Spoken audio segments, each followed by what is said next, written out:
Finally രേഖാചിത്രം എന്ന ചിത്രത്തിൻ്റെ ആദ്യ പ്രിവ്യൂ റെസ്പോൺസൊക്കെ പുറത്തു വന്നിരിക്കുകയാണ്. ആ ഒരു അപ്ഡേഷനാണ് ഇന്നൊരു വീഡിയോ ഭാഗത്ത്. വീഡിയോയിലേക്ക് മുൻപ് വീഡിയോ ലൈക്ക് ചെയ്യുക, ചാനൽ സബ്സ്ക്രൈബ് ചെയ്യാൻ വേണ്ടി ശ്രമിക്കുക. ആസിഫ് അലി നായകനായെത്തി, അനുഷരാജൻ, മനോജ് കെജൻ എന്നൊക്കെ പ്രധാന കഥാപാത്രങ്ങളായെത്തി നാളെ തിയേറ്ററുകളിൽ എത്താൻ പോകുന്ന ചിത്രമാണ് രേഖാചിത്രം.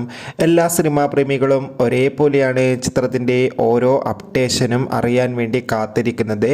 ചിത്രത്തിൻ്റെ ഒഫീഷ്യൽ ട്രെയിലറിനൊക്കെ മികച്ചൊരു റെസ്പോൺസ് ആയിരുന്നു ലഭിച്ചിട്ടുണ്ടായിരുന്നത്. ഒരുപാട് പ്രതീക്ഷകളാണ് ചിത്രത്തിൻ്റെ ഭാഗത്തു നിന്നുള്ളത്. ഇപ്പോൾ ചിത്രത്തിൻ്റെ ഏറ്റവും പ്രധാനപ്പെട്ട പ്രിവ്യൂ റിപ്പോർട്ടൊക്കെ പുറത്തുവന്നിരിക്കുകയാണ്. ചിത്രത്തിന് UA സർട്ടിഫിക്കറ്റ് ആണ് ലഭിച്ചിട്ടുള്ളത്. അതോടുകൂടി ഇപ്പോൾ വന്നിരിക്കുന്ന പ്രിവ്യൂ റിപ്പോർട്ടിൽ സൂചിപ്പിക്കുന്നത് രേഖാചിത്രം എന്ന ചിത്രം 2025 ആദ്യ ബ്ലോക്ക് ബസ്റ്റർ ചിത്രമായിരിക്കുമെന്നും ചിത്രത്തിൽ ആസിഫ് അലിയുടെ അതിഗംഭീരമായ പെർഫോമൻസ് ഒക്കെ കാണാൻ വേണ്ടി സാധിക്കുമെന്നും. കാത്തിരിക്കാം കൂടുതൽ റെസ്പോൺസിനായി.